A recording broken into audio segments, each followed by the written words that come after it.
My sister Minnie didn't just try to ruin my baby shower, she tried to destroy my entire life with a twisted lie, only to have her own world spectacularly crumble right in front of everyone. The shock of that day still makes my stomach churn, but what happened next? Well, let's just say karma has a wicked sense of humor. Minnie and I are only a year apart, but from childhood, she made it clear she was jealous, that she disliked me. It was heartbreaking. She was my only sibling, and I looked up to her, loved her, and desperately tried to build a bond, but she just pushed me away. When she was happy, she was incredibly fun and creative, a truly great sister. But in arguments, a different Minnie emerged: cruel words, physical shoves, punches, hair pulling. Our parents would scold her, but it never stopped. No matter how much I told her I admired her, she only ever resented me. Minnie had this magnetic, outgoing personality, a real flair for the arts, especially makeup and fashion. She loved her tattoos, experimenting with her hair. Meanwhile, I was pushed into school early, and because teachers said I had advanced academic abilities, Minnie and I ended up in the same grade. We weren't in the same class, thankfully, but she still saw me as competition. It wasn't a high bar, I just actually did my homework. My B's and A's, which felt pretty average to me, seemed stellar compared to her C's and B's. Her true talents lay in drama, cooking, sewing, and dance.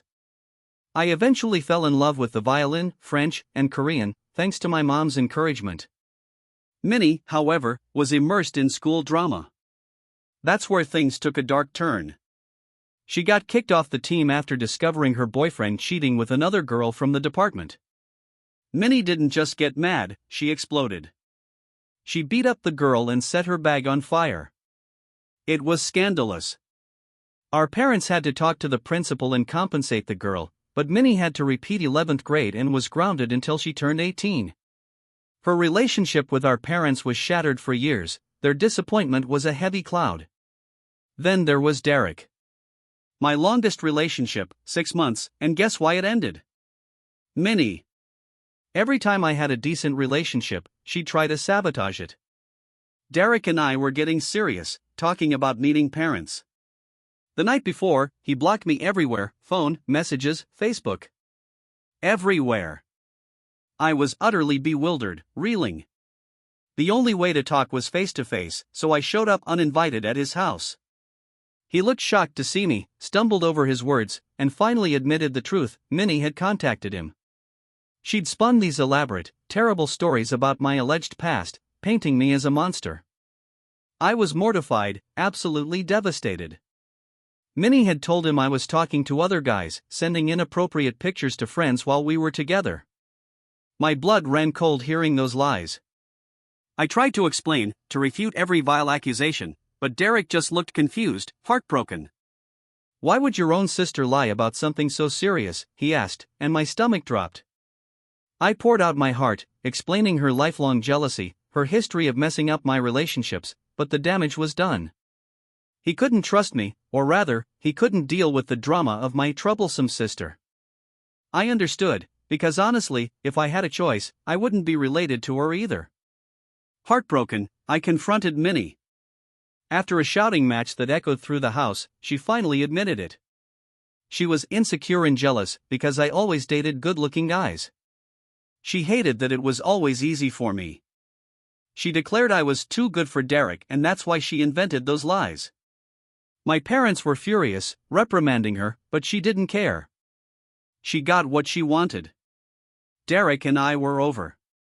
That moment was a turning point. It was stark, undeniable proof: if I ever wanted a healthy, lasting relationship, I had to get away from her. We both had this shared dream of studying abroad.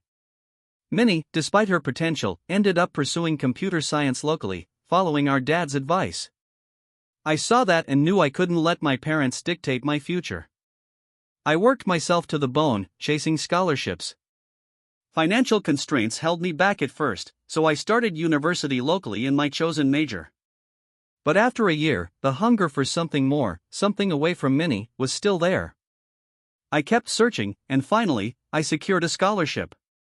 I was going overseas. My parents were sad, of course, but on my last night home, something unexpected happened. Minnie apologized. Truly apologized. I don't know what prompted it, maybe the realization I was moving so far that she'd have our parents all to herself. I was tired of the drama, so I forgave her. By the way, if you're still with me, make sure to hit subscribe, more unbelievable stories are coming, and you won't want to miss them. My solo adventure abroad transformed me. I shed weight, met amazing new people, found my own style, and grew this incredible newfound confidence. Graduation was huge, but the year after was tough, trying to find a job. Eventually, I landed a good one and finally settled into my own life. Meanwhile, Minnie finished her degree back home. She told me she wanted to do her master's in my new country, and I encouraged her. But her scholarship applications kept getting rejected, and she grew increasingly frustrated. She came to visit me, staying for 10 days. I could feel her watching me, assessing me. But I was different now. When she'd make those sly remarks about my clothes or my hair, they just bounced off me. It was strange how she tried to control what I wore, how I behaved in public. If my friends came over, she'd tell me she didn't like them, that I needed better people. She'd just get weird, out of nowhere, when I was having fun.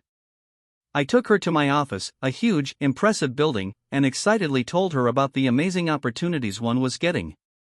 She just went quiet. Not a single word of congratulations.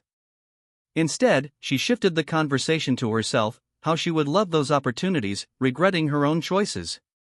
Later, over dinner, she told me she wanted to extend her vacation, to keep living with me.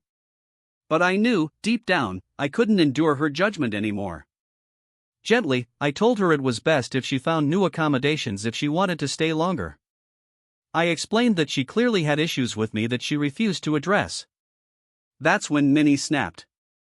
She started screaming. She was sick and tired of me, sick of everyone comparing her to me, of her achievements never being enough. I fired back, pointing out that I never treated her that way, it was she who constantly made me feel inferior. She scoffed, declaring I wasn't anything special, that she could have done the same things if she had the same opportunities. My voice rose, we did have the same opportunities growing up.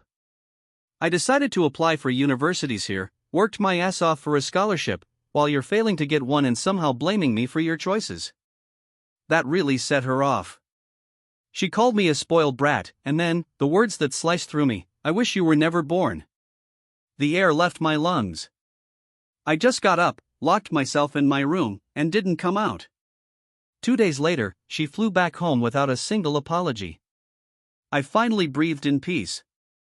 I realized how much we'd changed, and that I had started to genuinely dislike her presence. Eventually, I met James. He worked in my industry, our paths crossed constantly, we had mutual friends. At a gathering, we just clicked. It was amazing to talk to someone who truly understood my work. I thought we'd just be friends, but the next day, he asked me out. 2 years later, he proposed. I loved his family, who lived in the same country, and he'd met mine over video calls. We were planning the wedding when I got a job offer, double my current salary, but it was back in my home country. James and I talked for hours. It was a life-changing opportunity. I took it. So, I moved back home, and my family finally met James in person. They adored him. My dad and he became golfing buddies on Sundays. My new job was fantastic, and James quickly found a great job too. Minnie, during this time, avoided me like the plague. She refused to meet either of us, despite our parents' insistence, always concocting some flimsy excuse. Honestly, I understood her hesitation, and I didn't mind. I was terrified she'd try to ruin things with James, just like she had with every other relationship. A few months after settling back, James and I decided to get married. We booked tickets for his parents and grandparents, planning a small, intimate wedding with just family and close friends in my parents' huge backyard. Everyone was thrilled. Grandparents, parents, siblings, friends, they all gave beautiful speeches, showering us with love. The only person missing? Minnie. She claimed she had a fever. The food was incredible, everyone danced till midnight. It was perfect. Then James and I flew off for our honeymoon. A week later, back from our blissful trip, I was at my mom's, showing her wedding photos. Minnie walked in. I was just telling Mom how happy James's grandparents had been, when Minnie cut in, a sneer on her face. So, are you and James having financial troubles? I laughed. No, Minnie, I have a much higher paying job now, and James is doing great too. She mocked me. Maybe not, if you had to get married in our parents' backyard. My mom immediately jumped to my defense, explaining that I wanted a smaller wedding, that it made sense. I agreed, thanking Minnie for her concern but pointing out that despite our high income, James and I weren't into extravagant things. We believed in using our money wisely. Minnie's face flushed. You're just trying to show off, as usual. You're probably lying about your salary. I shook my head, exasperated. Minnie, I don't need to show off to you. We're not children anymore. You need to grow up and stop making up assumptions and lies about me. Honestly, it's why I was glad you didn't come to my wedding. That did it. She let out a choked cry and stormed out. My mom tried to calm her, but Minnie wouldn't listen. Later, I found out she'd gone around telling my grandparents and cousins how I was glad she missed my wedding, twisting everything. I sent her an apology text, but she never replied. Over the years, I tried to mostly avoid her. We'd had a few good moments, but they were rare. James eventually met her, and he took an instant dislike to her.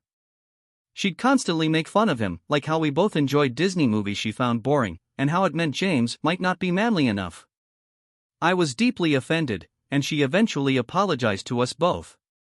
My mom also told me Minnie had repeatedly expressed concerns that James was trying to control my life, claiming she just had a bad feeling about him whenever she met him.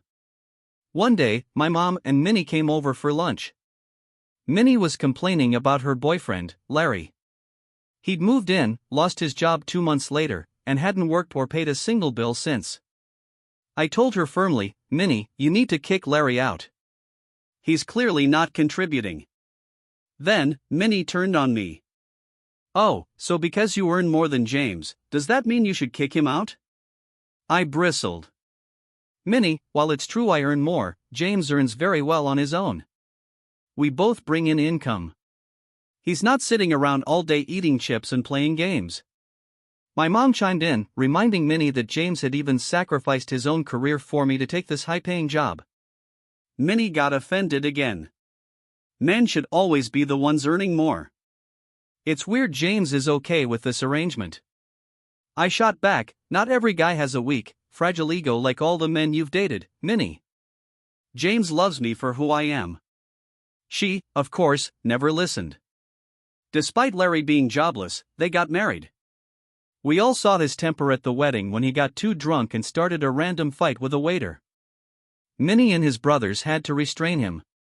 It was incredibly embarrassing, and honestly, I was scared for Minnie, but I knew she wouldn't listen to me, so I kept my mouth shut.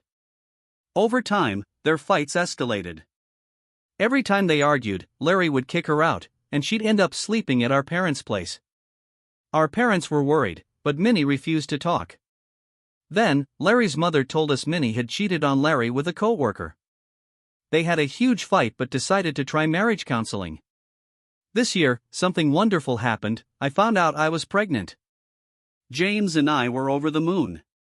My parents were so proud, overjoyed to become grandparents, promising to be there every step of the way. When Minnie learned I was pregnant, she asked us about names, offering her help. I knew how judgmental she could be, so I gave a very firm no.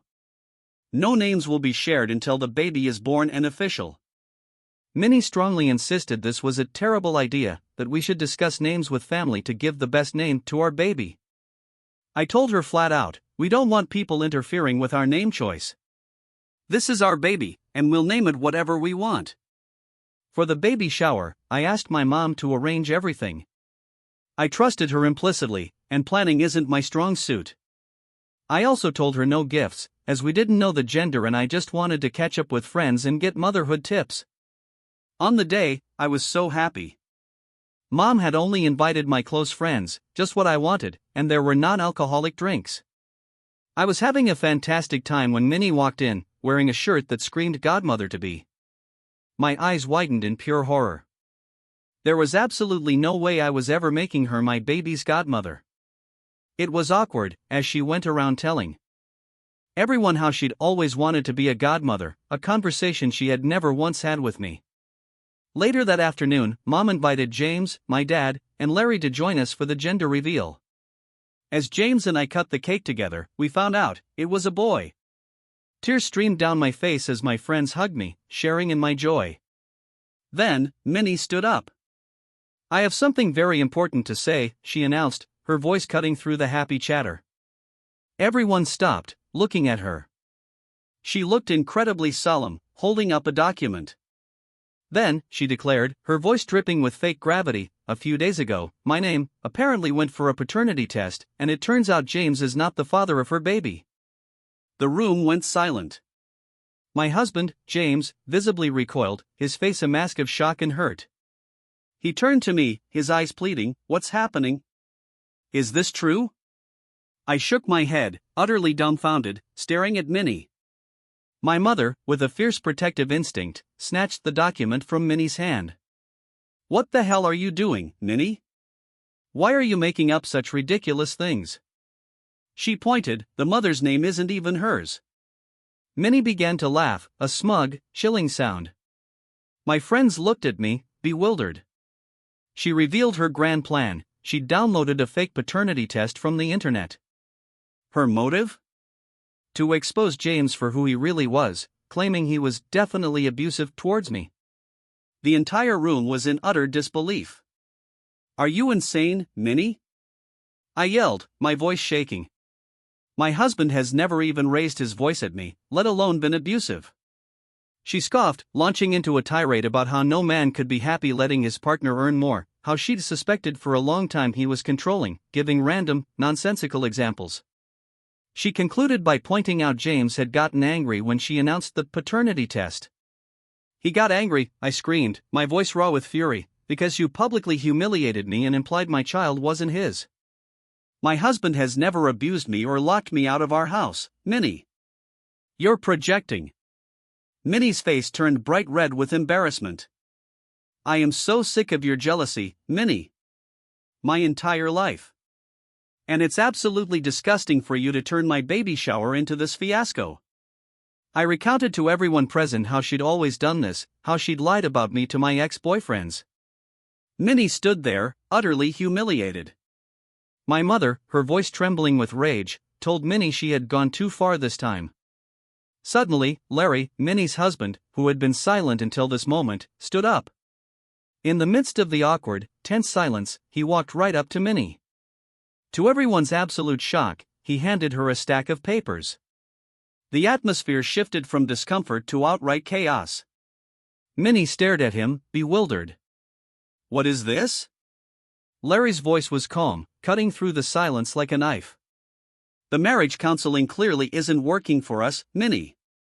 I've realized we're toxic for each other.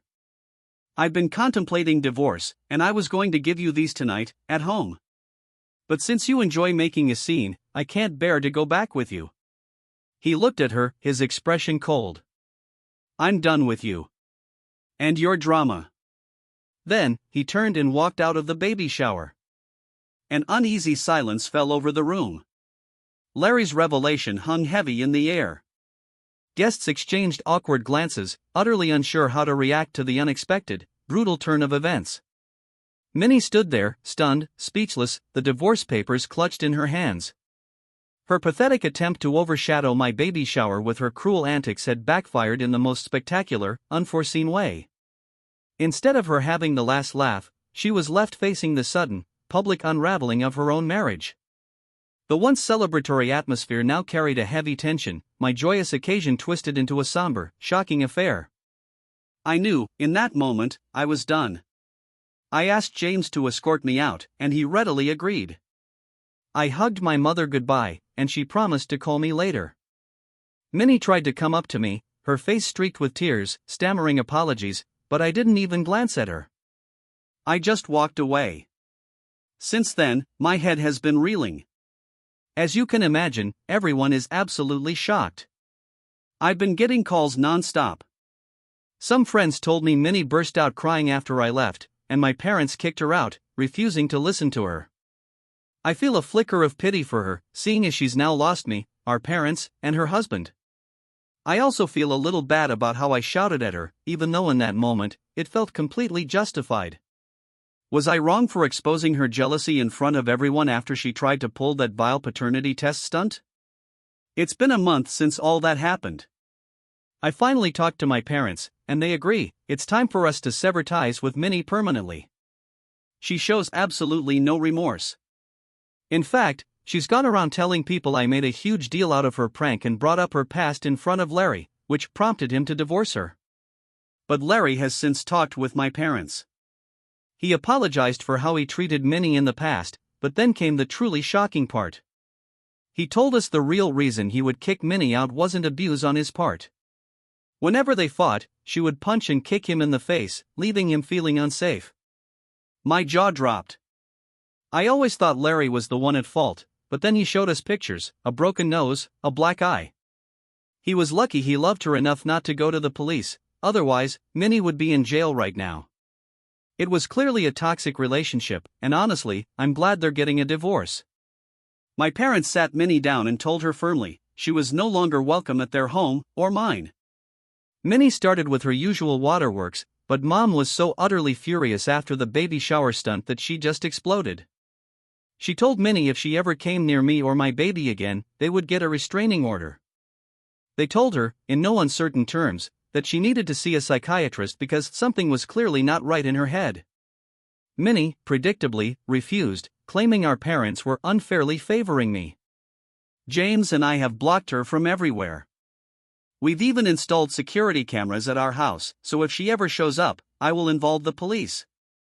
It's been 8 months since my last update, and I am so incredibly happy to write that I gave birth to my baby boy recently. The pregnancy was tough, but holding him in my arms, Alex, it's all worth it. I still can't believe I'm a mother. Our home is now filled with his tiny laughs and cries. James and I are adjusting to our new roles, and despite the challenges, we're relishing every single moment. My parents have been here every single day, helping me get used to being a parent, and James's parents are flying in next month to meet their grandson. Minnie hasn't disturbed us once. The last I heard, she and Larry finalized their divorce, and she packed up her things and moved to a different city. Perhaps to start fresh. I do feel a pang of sadness that my sister cannot be a part of this incredible celebration, but as a parent, I have to protect my little one. What do you all think? Have any of you ever had to make such a difficult decision about family to protect your peace and your children? Tell me what you think, I really want to know.